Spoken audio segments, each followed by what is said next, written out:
Hello, family and friends. How are you today? Well, I'm your favorite family life strategist, Praiseful, where the best that exists out there.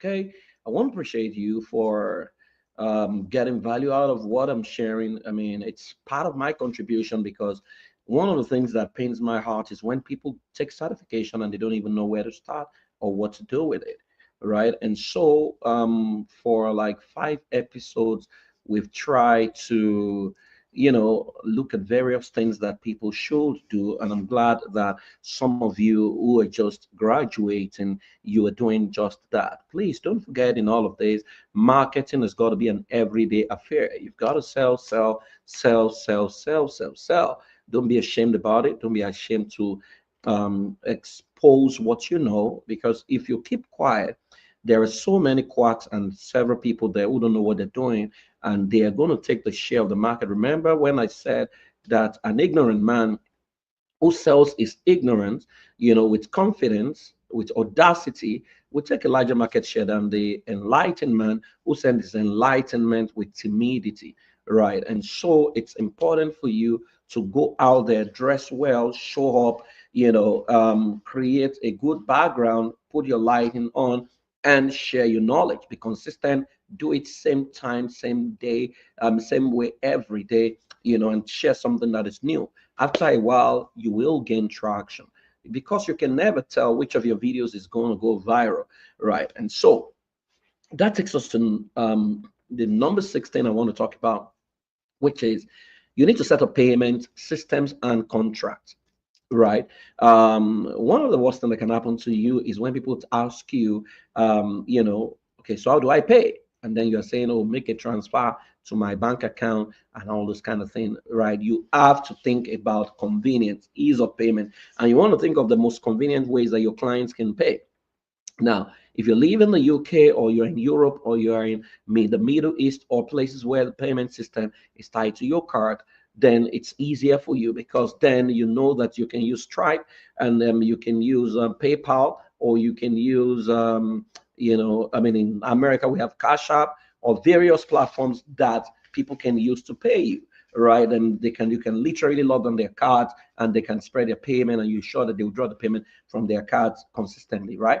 But if you live in Africa, some African countries have it sorted, others don't have it sorted, and so I know that people now use Seller, right, to collect the money, right, and people can maybe do a direct debit or something. I don't know how it works, but you've got to figure out, the easiest way, most convenient way that clients can pay you. You have to talk to maybe financial people in the fintech to let you know the best way clients can pay and the platforms that can accept their card. What I know is that some of the platforms in Africa, for example, a lot of clients abroad don't like to put their cards in there, of course, because of reputation about fraud and the people who hack their accounts and something like that, right? And so you want to, if you are in Africa and you want to attract clients in America and other parts of the world, you have to find a way. Maybe you're going to set up your company abroad, which is very easy to do. You can do it from Africa,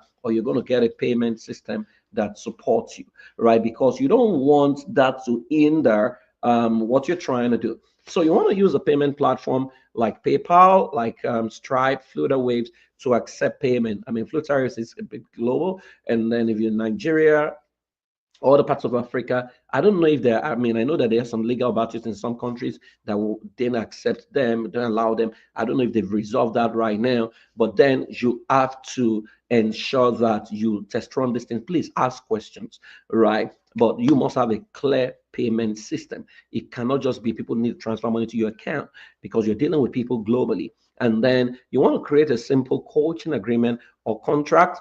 You can use template from platforms like there's the Elo sign or the Law Depot, right? You can have a simple contract, that you can draft, and then it's a coaching contract. You allow your client sign and you sign. You can use DocuSign, or you can use, there's another one called Sign or something like that. I think that's the one I use, right? Where you send, I mean, your coaching contract must state what you're doing, the duration, your responsibilities, their responsibilities, meeting times, how much you're going to charge, and then termination of contracts and things like that.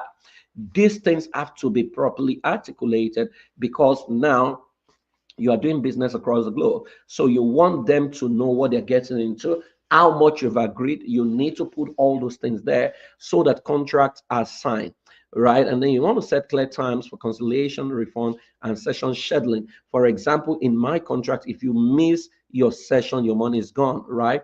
And so, because I'm in my time, if I've scheduled you for a particular time, it means I'm depriving other clients, of that time. And so my time is what I sell, and then you cannot take it for granted. If you have to say that you can meet the time, then you give me 24-hour notice so that I can plan, right? So it's important that you take care of this side of things, right? If you are a graduate of family system engineering certification, you can ask the admin at the institute, right, for a sample coaching contract, right, which I believe should help you. You can just adjust and adapt and create from your own. But you have to understand that, the format we use is that you never, before you begin to tell clients what to do, they have to run assessment. With assessment, you know exactly how long the process is going to take, and you can create a roadmap, and then you build that into the contract, right, and agree on the payment, that they have to make. Kind of like I always say, please don't forget, customers don't mind paying anything. What they want is ease of payment. So if you have charged $100,000, some of them want to pay it, 100,000. Can I pay over 100 months, 1,000 each? I mean, if their card is locked on, you don't have anything to worry about.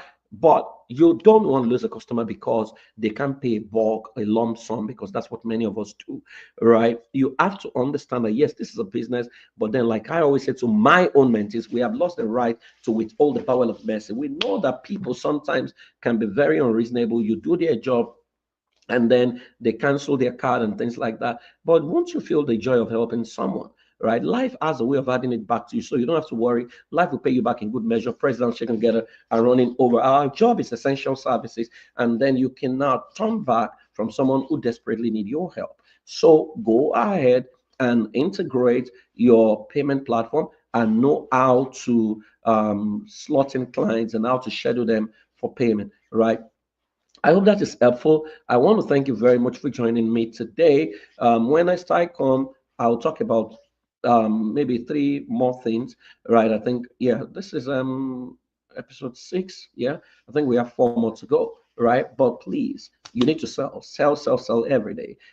Selling is helping your client make an informed decision, helping them to make an informed decision about a solution that will promote their wellness and is beneficial to them. Right. So thank you very much. I celebrate you and I honor you. Have a fantastic day. Bye bye.